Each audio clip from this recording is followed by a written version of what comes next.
এই তিনটি হরফ নিয়ে এতক্ষণ আমরা আলোচনা করলাম যে এই তিনটি হরফ য, জাল, হা।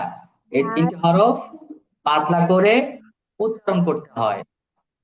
এই তিনটির উচ্চারণ সফট হবে অন্য হরফের তুলনায়। ঠিক আছে মামুনিরা, কিভাবে উচ্চারণটা জি। করতে হবে?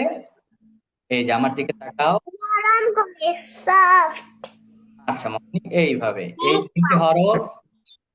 তিনটি হরফ উচ্চারণের সময় জিহ্বার অগ্রভাগ দাঁতের আগার সাথে লেগে উচ্চারিত হবে।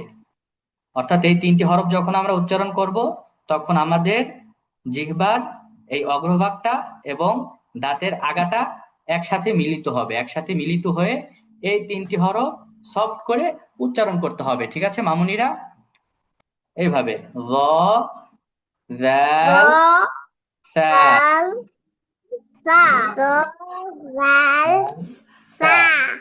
আচ্ছা মামুনিরা, তাহলে দেখো তো এখানে আর কয়টি হরফ আছে এমন, আমরা যে হরফগুলি পড়ছি এই হরফগুলি এখানে আছে কিনা দেখো তো।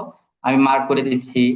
এই যে একটা পেয়েছি, তারপরে এই যে এখানে একটা আছে, এই যে তারপরে এই যে একটা এই যে পেয়েছি। এই যে তাহলে আমরা একটা কি হরফ বেশি। পেলাম? হ্যাঁ, জাল। আচ্ছা তাহলে প্রথমটা কি হবে দেখো তো, প্রথমটা কি হবে?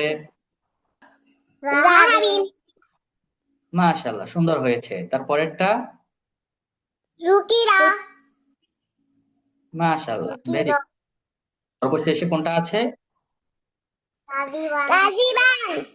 আচ্ছা, মাশাআল্লাহ, সুন্দর হয়েছে। তাহলে কি তোমরা বিষয়টা বুঝতে পারছো কিভাবে উচ্চারণ করতে হবে? জি।